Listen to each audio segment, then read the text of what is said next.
Hello, friends, and welcome back to Stories About Entitled People. In our first story, you'll find out how OP was fired from a job he wasn't even employed at. But before we begin, don't forget to subscribe to our channel if you're new here, and turn on notifications so you don't miss a new video every single day. Here we go. How I got fired from my brother's job, where I've never worked. Let's give you some context to help you out, though. My brother and I are half Chinese, 3 years apart. I'm 5'11" and he's just under 6 feet 2. We have different fathers. So it's always weird to hear, wow, you guys look the same, when we really don't. He has a few more pounds on me, too.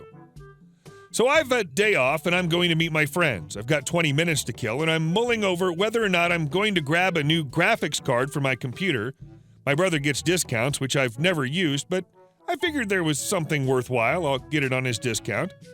So I go into the shop and I'm staring at graphics cards, comparing one to another. I'm standing there for a good 5 minutes before someone then comes up to me and just stares at me. "What's up?" I end up asking, tentatively, as it's obvious they want my attention. I notice she's got a name tag and, like me, she's wearing a plain black t-shirt. However, she doesn't have a problem with my t-shirt. "Why are you wearing jeans?" Obviously, I'm bewildered, but she just goes on. "You know what the policy is here." So I can't help but laugh. I figure she's having a laugh with me, and that's an interesting way to try and close a sale. Electronic shop with a dress code. Hilarious. This, however, isn't the desired response, as the mood flips completely. She's shaking. Shaking with rage at the fact that I'm just giggling in her face like a girl. "Get in the office right now." She tries to lead me by the arm like I'm a naughty schoolchild, and she was even more enraged by the fact that I withdrew my hand from her. Disregarding my confused expression and comment of, "What the F?" she runs off. In under a minute, she's brought back a heavy-set bloke who looks pretty unhappy with the fact he's been brought out. Unlike everyone else, who I notice is wearing a black t-shirt and black trousers, he's in casual clothes. He's the boss. He's now getting increasingly unhappy as she fills in the encounter with stories of my incompetence and of the recent struggle. So I cut in. I argue about how this is a misunderstanding, and I get told to zip it. That expression was genuinely used. I was then berated while I tried to cut in to explain the situation. I'm also now running out of time, so I then try to call my brother so he can get his butt in here and sort it all out. However, he then has the nerve to take my phone off me and then really lay into me about having my phone on the sales floor. He tries to then take me back to the office, as we've got a crowd growing, but I shrug them off. I'm swearing, he's swearing, and then it comes. "I'm fired." "You're not him?" Bullcrap. He then grabs me and starts dragging me to the door, and I'm flailing around trying to stay on my feet, kicking boxes and shelves, and finally we're at the door, to which I'm pushed out of. He then stood blocking the doorway, aghast with how I acted, stating how appalled he is. My phone starts ringing and I see it's my brother. He dropped a call from me. I answer and immediately tell him to run back to work.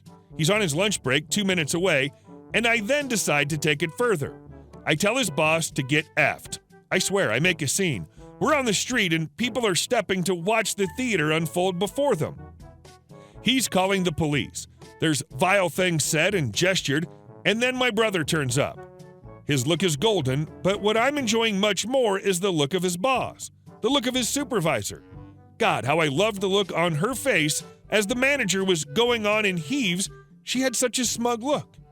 So I pulled the race card, as well as a half-Chinese guy can anyway, and apologies were so forthcoming, and suddenly they weren't barring the door. They were trying to bring us both in. If this was the US, we might have been able to make a bigger deal of this, but a typical English town, not so much. But I went to listen to the apologies just to fob them off. On the upside, I got a free GTX 770. Wouldn't give me anything better, but hey. I hope your brother handed his notice in as soon as possible. They escalated a dress code violation and having a phone on the shop floor to assault. I wouldn't want to work there if I were him. And our second story. Dispatcher refuses to send van in for maintenance, gets forced to change my tire while I enjoy dinner on company time. So I was a driver for a little company that rhymes with Slamazon.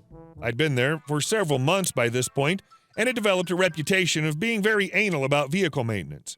We aren't talking like washing them and whatnot, but cleaning out urine bottles, fixing broken wiper blades, installing lights to replace the burnt-out ones, or other stuff that would indicate you actually remotely care for your driver's well-being.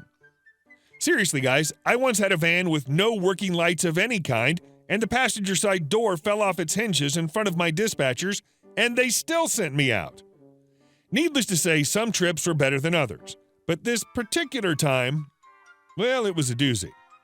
You see, friends, I was considered a problem driver by some for being obsessed with vehicles being kept road legal. I'd not caused any issues other than this. We had dispatchers that were promoted up after a month, and after hitting mailboxes, cars, and other kinds of insanity, but I was always skipped over. This naturally irked me to no end, and I was looking for better within 6 months of starting. I was there for nearly 2 years. Naturally, all of my requests for the essential equipment and urine bottle removal was denied, so I'd buy bulbs for my van and pull them out after my route was done so I could put them into the next one the next day. And I chucked pee bottles out on record. Kinda gross, but better than smelling it in the hot Georgia sun in the middle of July in a van with sometimes working AC. The nonsense continued for the entirety of my time there, of course. This event, however, was the first of many times I decided to get back at the dispatchers for messing with my routes and giving me the worst vans, and so on. You see, this van had lights that were bad, broken AC, shook like mad, squeaked, smelled like piss and musty taco farts, door didn't properly lock so anybody could have stole packages from it, and not much could be done.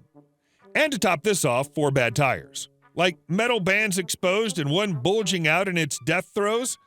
The whole day, I babied this van as best I could, putting air in the tires a few times, and just barely finished my route with some daylight to spare. So, 10 hours on the road down, and an hour and a half back to the distribution center, I get underway and get about halfway before I felt the telltale shaking of a tire going out. Well, crap, here we go, I say to myself and scan my surroundings. I'm on the interstate and not very far from an off-ramp. So with what little tire I have left, I limp off the ramp and to a parking lot which is right next to an Applebee's. Perfect luck, all things considered. I call dispatch and give my exact location and tell them what happened. The conversation goes as thus. Me is OP. Hello again, guys. Dip F is the dip crap dispatcher. And that's it. Me. Hey, I got a flat over here at my location. Dip F. What? How? Me. Because you sent me out in a van that needed tires. Dip F. Fine, whatever. Everyone's gone home, so you're going to have to wait till I get there. Me. Sure, that's fine. I'll stay clocked in then. Dip F. Uh-huh. You finished your route, so I don't see why you'd be on the clock. Me. Because I'm still in command of this vehicle. I have the keys, and if you want me to give it back, you're going to keep me on the clock. I had called the company HR and explained everything before I called dispatcher, and they ensured me that my time would be recorded. Dip F. Fine, I have things to do tonight, so we gotta hurry up. Perfect. Time to mess with this guy. After giving him extremely vague directions while I enjoy a steak meal and a large beer, on the clock, and no F's given anymore, he finally finds it. I go out there and see that he's brought the smallest, saddest, most not suitable for the task jack in the center. Me. Well, get to it. You made me leave with this van. You can change the tire. Dip F. Nuh-uh, you were driving it, and I interject. Me. Drivers are not allowed, per company policy, to perform repairs to the van. He'd even yelled at me previously for doing this with the bulbs. Only dispatch, management, maintenance, and the repair shop can repair the van. So I walk away to finish my meal while he tries to fix this flat with a jack barely able to lift the front of the vehicle and needed bricks and other items to go even higher. In total, I wasted 4 hours of his time, cost him time to smoke up, and he missed the game that he apparently had money on. I got my meal effectively for free with the hefty overtime I got that week, and as an extra smackdown, corporate came in and fired the manager, assistant manager, and this particular dispatcher for failure to maintain the vehicles to DOT standards and for mismanaging the DSP, delivery service provider. After my lovely chat with HR during the incident, I showed them the text messages and some of the recorded audio I'd taken of dispatcher being a general D-canoe. A week later, we had a temp management comprised of corporate operations that would oversee the vans getting replaced with less crappy ones, training new management, and of course, giving training on what to do if you have a vehicle fail like that, and granting drivers some maintenance permissions. And our last story. Give me my $10,000. The place I work at has a custom POS system, and half of it is not in English, and we have no staff that can read the errors that pop up. I run a charge for around $60 and the card gets declined. We can read the error, it's not in English. I fight with the woman for a while because she swears her account has $10,000 in it. Finally, she gives up on running the card and leaves. A few hours later, she's back, makes a huge fuss in front of customers. She went to a competitor, her card was declined again. The person that ran it at the other place cut the card and didn't say why. The woman is claiming we drained her account and she wants $10,000 in cash. I'm trying to explain to her that we didn't take her money when the phone rings. My coworker taps me on the shoulder. You really need to take this. I think it's about her. Turns out the lady had gotten fired from her job earlier that day and didn't turn in her company card. The guy on the phone was her old boss and had locked out the card after she went on a shopping spree with it. He saw a pending charge from us and looked up our phone number to tell us if she was still there, keep her busy until the cops showed up. That basically is the ending. The lady took off while I was on the phone. No cops showed up. I have no clue if she got arrested or not. Hey guys, thank you all for watching the video. I'll see you in the next one.